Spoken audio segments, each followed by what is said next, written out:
Dios va exaltando y va honrando el tema o el tiempo de la vejez.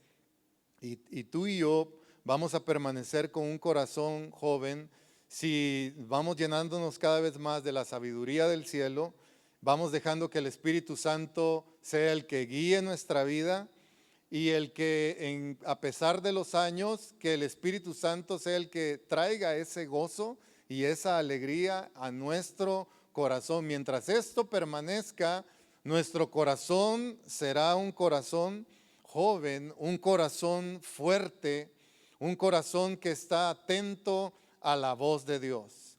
Pero ¿qué es lo contrario de la dureza de corazón? En nuestro léxico, dureza de corazón es básicamente terquedad.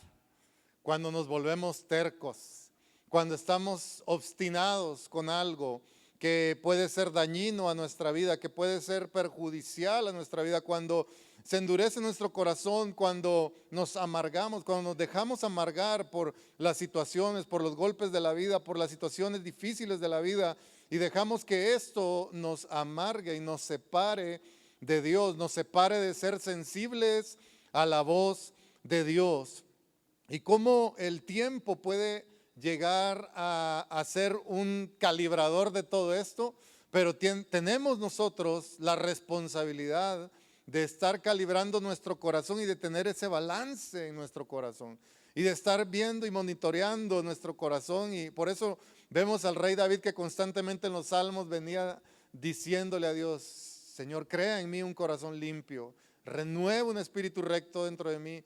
Escudriña mi corazón, examina mi corazón, ve mi corazón, porque él estaba consciente que el corazón de cada uno de nosotros es el centro donde puede destinar todo lo que suceda en nuestro futuro. ¿Qué hay en nuestro corazón?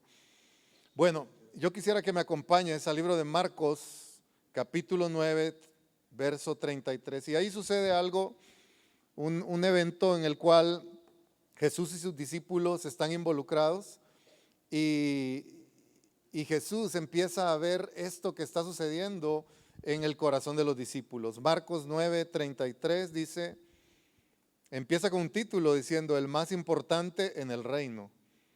Dice: después de llegar a Capernaum e instalarse en una casa, Jesús preguntó a sus discípulos qué venían conversando en el camino, pero no le contestaron, porque venían discutiendo sobre quién de ellos era el más importante.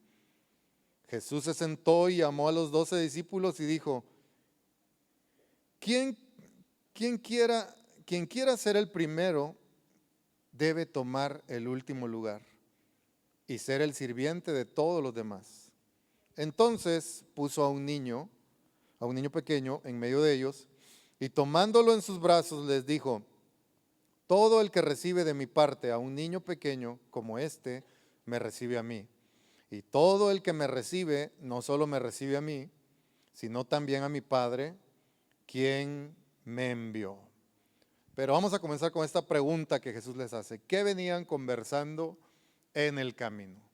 ¿Qué venimos tú y yo conversando en el camino? ¿Qué estamos hablando en nuestro diario caminar? ¿Qué es la conversación que hay en nuestra mente constantemente?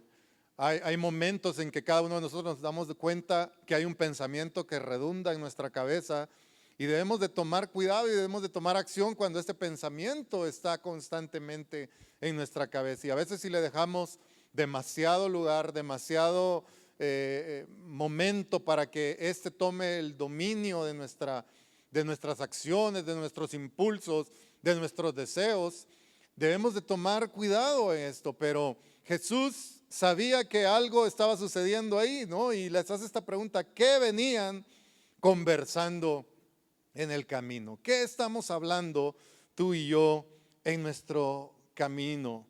Y tal vez estamos dejando que nuestro corazón se endurezca y nuestro corazón se vaya realmente añejando.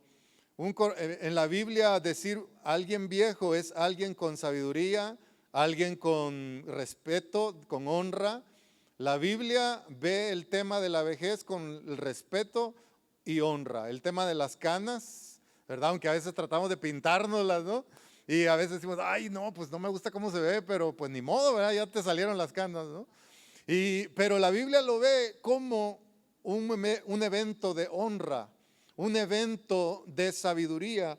Y lo que sí ve terrible la Escritura es cuando nuestro corazón se ha endurecido, cuando nuestro corazón se ha apartado de esa sensibilidad que debemos de tener para escuchar a Dios, para percibir a Dios, para saber qué es lo que Dios desea para nosotros y tener ese impulso para poder transmitir esta estafeta a nuestra siguiente generación. Hay personas que vemos de 14, 15 años que parece que han terminado sus sueños y se comportan como una persona ya de un corazón endurecido. Y hay personas que tienen 80 años que todavía tienen un corazón para Dios sensible, un corazón blandito, lleno de sueños aún. Alguien como Caleb, que vemos en la Biblia, que tenía 80 años y cuando hubo la oferta de ir y tomar la tierra prometida, él fue el primero que brincó teniendo 80 años diciendo, dame ese monte, yo voy a ir a conquistarlo porque todavía me siento fuerte como cuando tenía 40. Así es de que esa es la actitud que debemos de tener, porque él podía percibir todavía a Dios. Y él 40 años atrás había salido de Egipto y había dado la marcha, esa marcha del círculo de la muerte, donde por 40 años vio que toda una generación iba cayendo en el desierto e iban desapareciendo. Y él era de los pocos que había quedado de su generación que salió de Egipto. 40 años habían pasado, pero él tenía en su corazón, y desde el momento que salió de Egipto, él dijo, yo voy a tomar esa ciudad, yo voy a conquistar esa ciudad y yo voy a tomar ese monte en el momento que se me aparezca. Y por esa razón, aun cuando tenía 80 años de edad, él permanecía con un corazón blandito, un corazón sensible para conquistar. No dejemos de darnos cuenta cuando nuestro corazón se va endureciendo. Si nos damos cuenta cuando ya nuestras piernas, ¿verdad?, ya no funcionan como antes, o hacemos los mismos ejercicios que antes hacíamos y de repente, ay, ¿por qué me duele tanto?, ¿verdad? Y de repente andamos ahí como robots, ¿verdad? Y que todo nos duele, y solo porque subimos la escalera o algo X, ¿no? Cuando antes era muy fácil, pero debemos de tener esa misma sensibilidad para percibir cuando nuestro corazón está endureciendo. ¿Qué hablamos en el camino? ¿Qué estamos hablando a otros? ¿Qué le estamos diciendo? ¿Estamos demandando nuestra amargura? ¿Estamos quejándonos nada más de las cosas? Yo me doy cuenta cuando yo mismo estoy dejando que esos pensamientos me invadan y cuando esos impulsos quieren venir a mi corazón y a mi mente, porque soy ser humano y cualquiera de nosotros vamos a ser pieza de ser tentados a tener este tipo de pensamientos y de situaciones en el que nuestro corazón se quiere endurecer, cuando Dios quiere que tú y yo permanezcamos con una actitud joven, una actitud que realmente esté esperando su retorno o esté esperando que partamos de este mundo. Podamos partir de este mundo teniendo un corazón joven. Podemos partir de esta tierra cuando el Señor venga por su iglesia, ¿verdad? Que nos encuentre con esa misma eficacia, con ese mismo deseo de conquistar por Él. Y Jesús tenía este diálogo con sus discípulos. ¿Qué venían hablando ustedes en el camino? Y Él los sentó y Él sabía qué había dentro de ellos. Y Él por eso toma a ese niño en sus brazos, en el verso 37, y dice, todo el que recibe de mí, de mi parte, a un niño pequeño como este, me recibe a mí.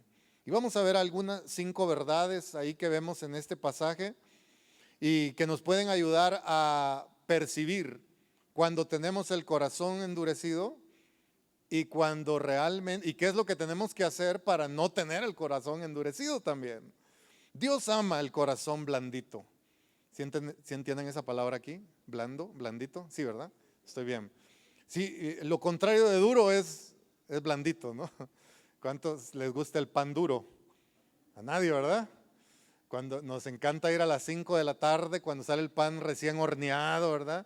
Y cuando hace frío, cuando llueve, parecen las panaderías, parecen moscas, ¿verdad? Todo el mundo ahí queriendo comprar pan y hay una euforia por el carbohidrato en ese momento, ¿no? Porque se nos antoja, ¿verdad? El pan recién hecho, ¿no? Calientito. Pero nadie nos gusta lo que está duro. Y de esa misma forma, Dios quiere que nuestro corazón permanezca blandito. En primer lugar, vemos aquí, vamos a poner el punto número 1, cuando podemos percibir que tenemos un corazón duro, cuando todo lo que nos inspira en la vida es nuestra posición. Cuando todo lo que nos inspira en la vida es nuestra posición. ¿Qué es lo que discutían los discípulos? ¿Quién será el más machín aquí con el Señor? ¿Quién será el número 1? Después del Señor, ¿quién será el segundo? ¿Quién será el que está ahí? Y el mundo hoy en día nos está diciendo que tenemos que ser los primeros, los relevantes, los que tienen más likes, los más famosos, los más esto, con quién te codeas. Gente que de repente he visto de que ya ni suben fotos con su familia, no nada más con gente famosa, porque quiere que todo el mundo vean que está con alguien famoso, ¿verdad? Y yo digo, o sea, cuidado, ¿verdad? De percibir la vida como debe de ser. No es tan mal las redes sociales y está bien, pero puede ser una herramienta para bien o para mal, ¿no? Todo lo podemos, como tenemos un martillo, yo puedo usar un martillo para construir o puedo usar un martillo para destruir. De esa misma forma. Pero cuando todo lo que nos interesa es la posición, cuidado, nuestro corazón se está endureciendo. Y Jesús estaba viendo que sus discípulos estaban tan preocupados por quién iba a ser el mero mero, ¿no? Lo vamos a leer otra vez. El verso 34 dice, pero no le contestaron porque venían discutiendo sobre quién de ellos era el más importante. Uy, ¿verdad?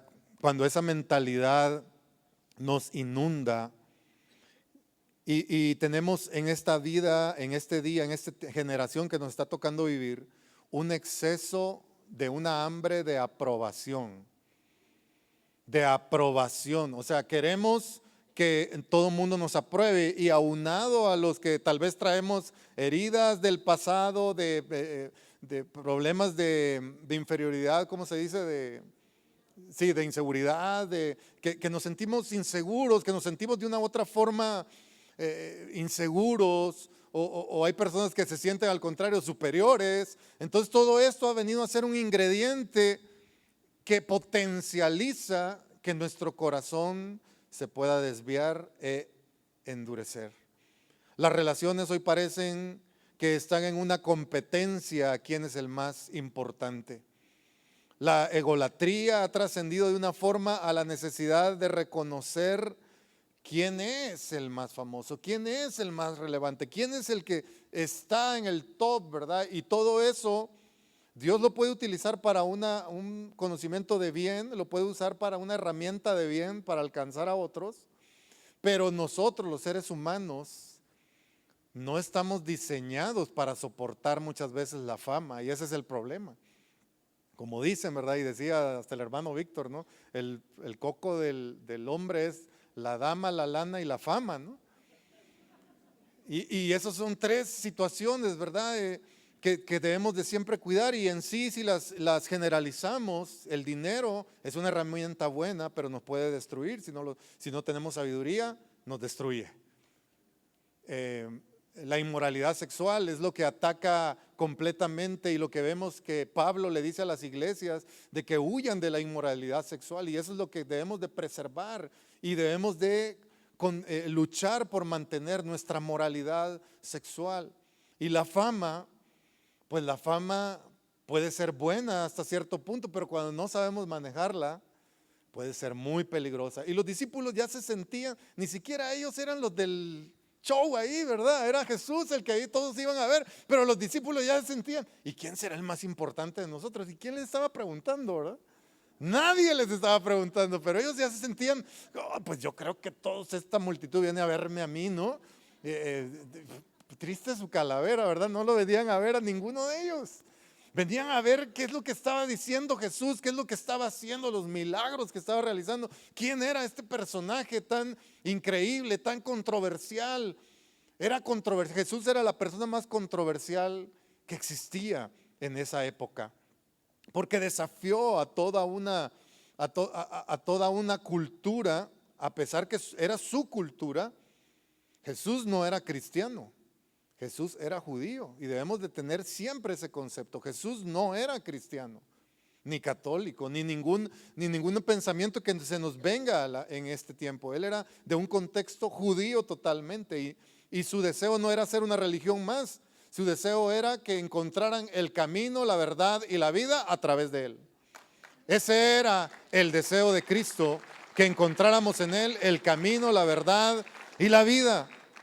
Pero cuando nos inspiran, cuando todo en la vida es pelear nuestra posición, cuidado, cuidado con eso.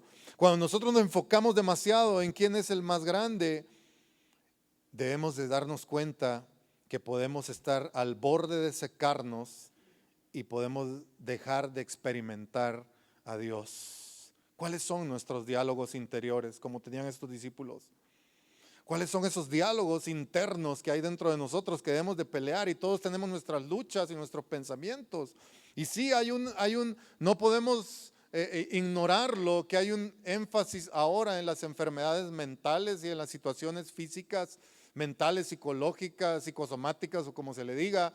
Pero la verdad es que no debemos por ello evadir nuestra responsabilidad como seres humanos delante de Dios, que lo que está mal muchas veces es mi actitud. Y no me voy a refugiar en que tengo una situación que la puedo llegar a tener, claro, físicamente debo ir con el médico y ver que estoy mal, qué cosa está mal, ¿no? No, tampoco les estoy diciendo que no vayan. Y vean qué parte de nuestro organismo viviente puede estar mal, pero también debemos de tomar tú y yo siempre la responsabilidad cuando nos damos cuenta que el corazón es el que se está desviando, cuando nuestro corazón es el que se está endureciendo, cuando ya en vez de alegrarme de los logros de otros, me estoy amargando y dice, ay sí, ¿verdad?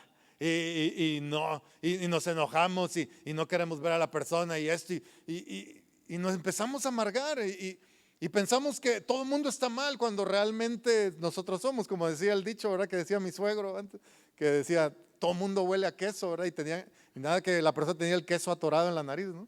No como era el que decía, ¿verdad? Y tenía el queso atorado ahí en la nariz y decía, todo el mundo huele a queso.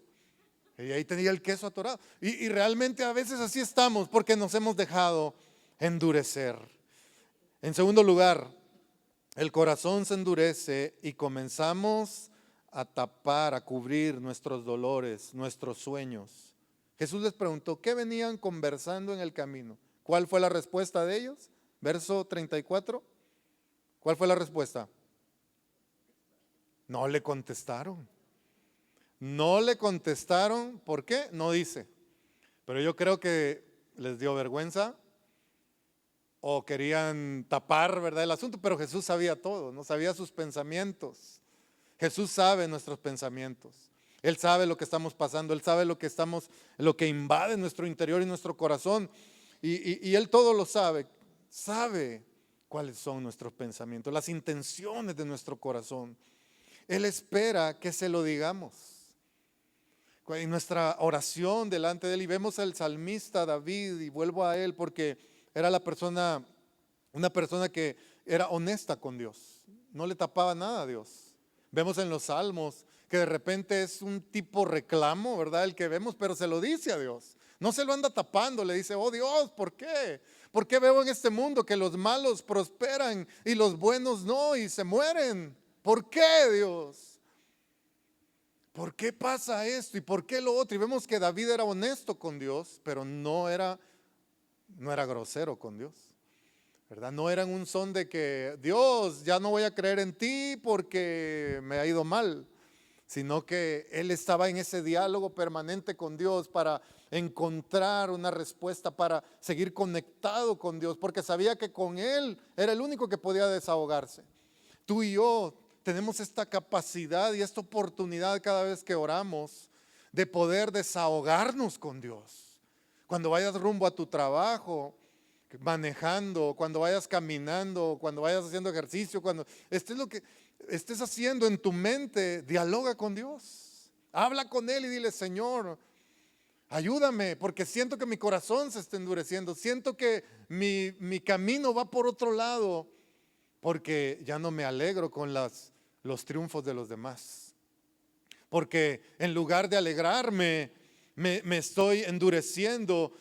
Siento cuando otros se ríen y están felices, yo soy el único que estoy serio y me siento frustrado. Algo está pasando dentro de mí, Dios.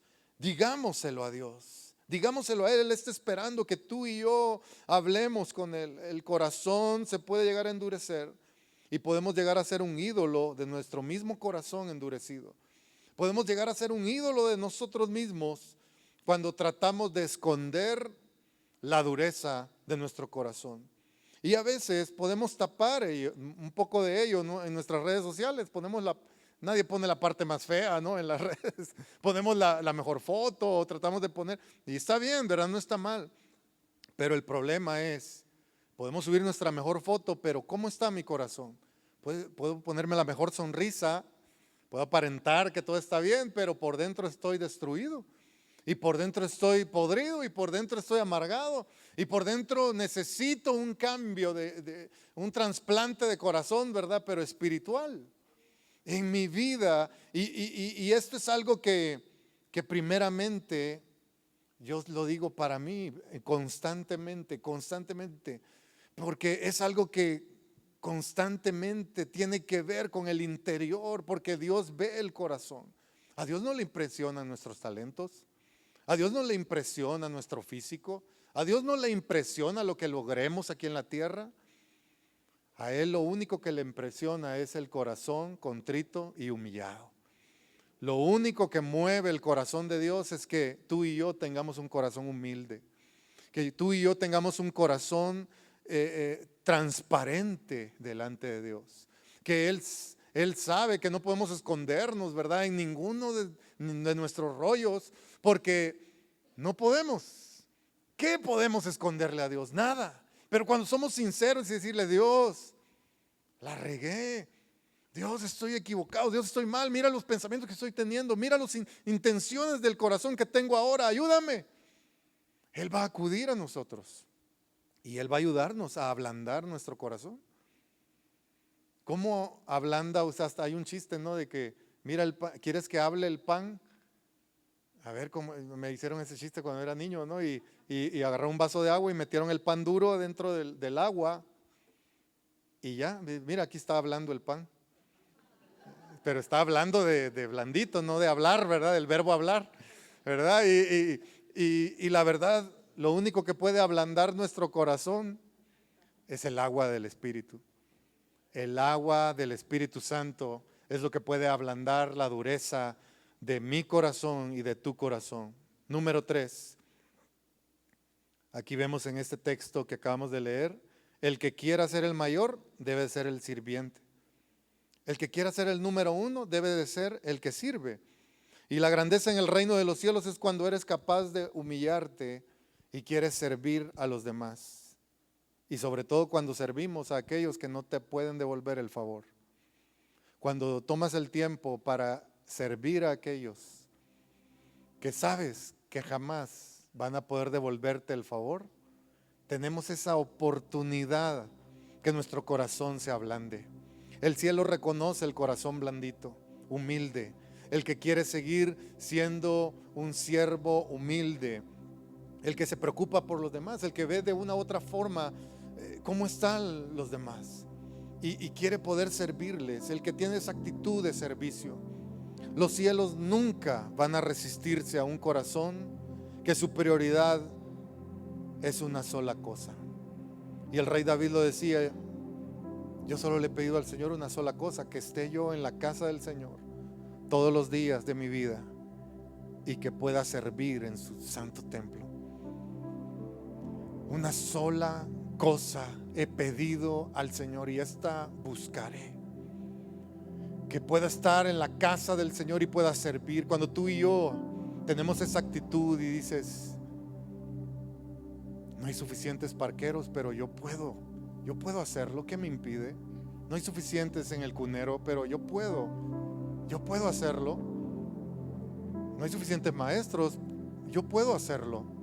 Y tenemos esa actitud de humildad y decir, yo puedo tomar el tiempo, yo puedo humillarme tantito, quitarme mi título un ratito de lo que sea, y puedo ponerme a la altura de un niño y servir a un niño, y puedo bendecir a un niño, y puedo hacer algo diferente, ¿verdad? Y podemos servir, y en eso está la grandeza, que podamos servir a aquellos que no nos pueden devolver el favor, a los que están en la plaza, a los migrantes, a los niños de la calle, a aquellos que sabes que jamás pueden devolverte el favor, que podamos servirlos, que podamos tener esa oportunidad. A aquellas personas en la sierra, aquellas personas que están esperando una oportunidad. No hay nada más grande que los cielos. No pueden resistir el corazón que se ablanda ante la necesidad humana. Que busquemos más días para que nuestra vida sea un corazón con servicio. Número 4. Entonces puso en sus brazos a un niño pequeño. Los niños, los jóvenes, son los que siempre seguían a Jesús. Los discípulos en ese momento no rebasaban, muchos de ellos no rebasaban los 20 años. Vemos las películas de Jesús y vemos a todos casi de la edad de Jesús, pero la verdad es que solo Jesús y Pedro tenían alrededor de 30 años. De ahí todos los demás discípulos eran menos de 20 años y poquito después de 20. Estaban muy jóvenes. Y la mayoría de los que seguían a Jesús en las multitudes eran niños y jóvenes. Y él decía, dejen a los niños venir a mí, porque de ellos es el reino de los cielos. Pero hay una gran verdad. Cuando él dice, nadie va a poder entrar al reino de los cielos si no tiene el corazón de un niño. ¿Acaso tenemos que tener esas actitudes infantiles? No, no está refiriéndose a eso. Sino él estaba diciendo, los que tengan esa inocencia, los que tengan ese deseo de soñar de nuevo, como es un niño, un adolescente, un joven, está lleno de sueños. Están llenos de sueños. Yo cuando crezca voy a hacer esto. Yo cuando crezca, qué terrible es un niño, un adolescente, un joven que no tenga sueños. Si hay un niño, un adolescente, un joven que no tenga sueños, es porque su corazón se ha endurecido. Y debemos de darnos cuenta qué está pasando y ver y examinar y ayudarlo a que salga de esa oscuridad y vuelva a soñar. Estamos aquí para dos cosas: o salir de este lugar igual, o salir de este lugar con la capacidad de soñar nuevamente, o salir de este lugar con un corazón de niño. No debemos de olvidar los momentos cuando teníamos 14, 15, 16 años, cuando soñabas ser ese ingeniero, cuando soñabas ser ese doctor, cuando soñabas hacerle un bien a la sociedad, cuando soñabas ser alguien de bien, cuando soñabas ser un músico, cuando soñabas ser un futbolista. No le apagues los sueños. Cuando haya un niño o un joven que diga, es que yo quiero ser futbolista, no se lo apagues, déjalo, impúlsalo, apóyalo, a ver hasta dónde puede permanecer. Si es verdadero ese sueño, va a trascender y va a llegar a las ligas mayores. Si es nada más un hobby que está ahorita, pues pasará, ¿no? Pero tú puedes, con un corazón blandito, tú puedes impactar tu generación. La Biblia dice claramente que el rey David, cuando murió, tenía un corazón, tuvo un corazón para su generación, sirvió a su generación y luego murió. que tú y yo podamos atravesar esta tierra y podamos pasar este mundo y haber cumplido lo que venimos a hacer. Tú puedes servir a Dios con tu profesión, con lo que tú hagas. Dale la gloria a Dios. Dale la gloria a Dios con lo que tú hagas. Hazlo con excelencia, hazlo con la mayor capacidad y que todos puedan ver: este tiene algo extraordinario, este tiene algo que no es normal. Es honesto, es íntegro, me dice la verdad. Ya hay pocos de esos, ¿verdad? Y yo quiero trabajar con esta persona, yo quiero, porque ve algo de Dios. Y podemos seguir haciendo con un corazón blando, con un corazón que no se deja amargar porque otros te hayan traicionado, otros te hayan quedado mal, otros te hayan defraudado. Déjalos. Tú avanza hacia la meta. Tú continúa hacia el frente. Persiste con los sueños. Persiste con lo que Dios ha puesto en el corazón. En el momento, solo un momento en la presencia de Dios puede traer un impacto tremendo. Por un momento yo puedo percibir los momentos en los que estuve en la presencia de Dios en el pasado, y que el impacto de ese tiempo con Dios tuvo un efecto que me duró años. Pero no puedo quedarme en la experiencia del pasado. Debo de buscar una nueva experiencia con Dios el día de hoy. Debo de buscar algo que Dios tiene. Y a eso voy. En el número 5 tenemos una gran expectativa con lo que Dios va a hacer con la siguiente generación. Tenemos una gran expectativa con lo que Dios quiere hacer con la siguiente generación. Aunque el enemigo de nuestras almas quiere destruir a la juventud y quiere desviar a la juventud y quiere quitarnos del propósito de Dios, debes, joven, señorita, debes de persistir a cumplir lo que Dios ha puesto en tu vida. Lo que Dios puso en algún momento, un sueño que puso en tu vida, Dios lo va a cumplir. Dios lo va a cumplir si tan solo empiezas a tener sueños para Dios. No sueños egoístas, nada más de que esto y lo otro, no. Y claro, todos soñamos con terminar una carrera, tener un trabajo, etcétera, y eso es parte de la vida. Eso es necesario, ¿verdad? Pero me refiero a sueños que realmente involucren dónde está Dios. Yo he soñado con las cosas que soñé en el pasado. Se cumplieron en su momento, se cumplieron en su tiempo. Pero ¿sabes qué? Muchas veces el diablo quiere ir a susurrarte en el oído y decirte: ya deja de soñar, ya no sueñes, ya se acabó tu tiempo, ya no es esto. Pero ¿sabes qué? Y claro, ¿verdad? En esta etapa de vida uno sueña ya con tener nietos y verlos en los caminos de Dios, tener una siguiente generación y verlos sirviendo a Dios, pasarles la estafeta, y lo poco o lo mucho que uno haya podido hacer, decirles: esto hice y tú puedes hacerlo mucho mejor que yo. Tenemos una gran expectativa. Algo muy impactante que hay en el momento. Todos conocen la historia de esta reina malvada, bruja, que se llamaba Jezabel. Y dice que ella pensaba que su reino iba a ser para siempre. Su reino de control, de dominio. Estaba dominando el pueblo de Dios. Y desde la ventana ella vio a un joven que venía en un en un carro de guerra. Y sabía que su tiempo se acercaba. El profeta Elías había dicho: los perros devorarán la carne de Jezabel. Y no era una profecía tan bonita, ¿no? Pero de repente ve en la ventana un carro de guerra que se aproxima, y era Jehú, un joven que Dios había llamado y lo había ungido como un rey.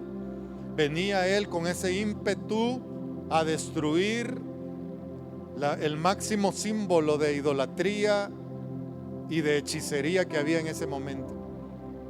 Pero en ese momento Jezabel agarra sus cosméticos y se pinta los ojos Y ahí hay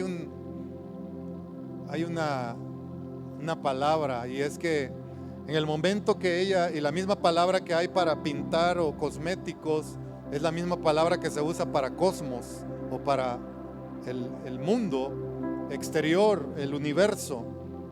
Y en ese momento Jezabel tenía el dominio del pueblo de Israel. Lo superficial estaba gobernando. Pero Jehú venía, el espíritu profético que lo había invadido, venía a destruir lo superficial que había gobernado Israel. Debemos de dejar que lo profético que hay en el libro sagrado de la Escritura destruya todo lo superficial que hay dentro de nosotros, todo lo superficial que puede invadirnos, todo lo superficial que pueda querer desviarnos del propósito de Dios y que quiere controlar y manipular nuestro entorno.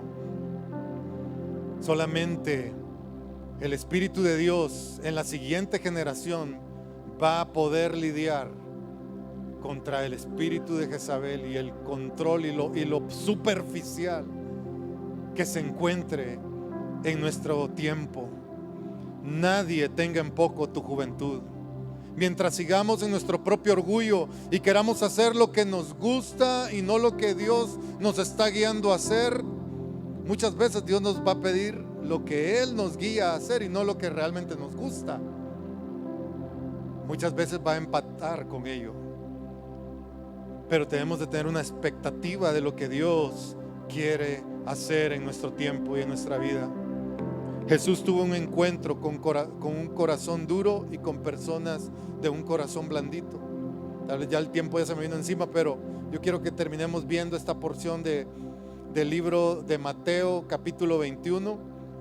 Y yo solo quiero parafraseártelo bien rápido, ya para terminar. Y es que lo que sucede aquí, que Jesús llega a despejar el templo. En el verso 12, Jesús entró en el templo y comenzó a echar a todos los que compraban y vendían animales para el sacrificio. Volcó las mesas de los cambistas y las sillas de los que vendían palomas. Jesús, cuando hizo esto, muchos lo ponemos y pensamos que estaba lleno de ira de una forma descontrolada, pero no. Si tú ves en en Juan 2, del 13 al 22, ahí con tiempo lo puedes ver, y dice que con tiempo él estuvo haciendo una cuerdita, estuvo haciendo una soguita ahí con tiempo, calmadamente, y ahí empezó a darle chicotazos a los animales para sacarlos. Y porque después de esto vemos que después de echar todo eso, dice el verso 13, les dijo: la escritura declara: mi templo será llamado casa de oración, pero ustedes la han convertido en una cueva de ladrones. Entonces el verso 14 dice: los ciegos y los cojos se acercaban a Jesús en el templo y los sanó.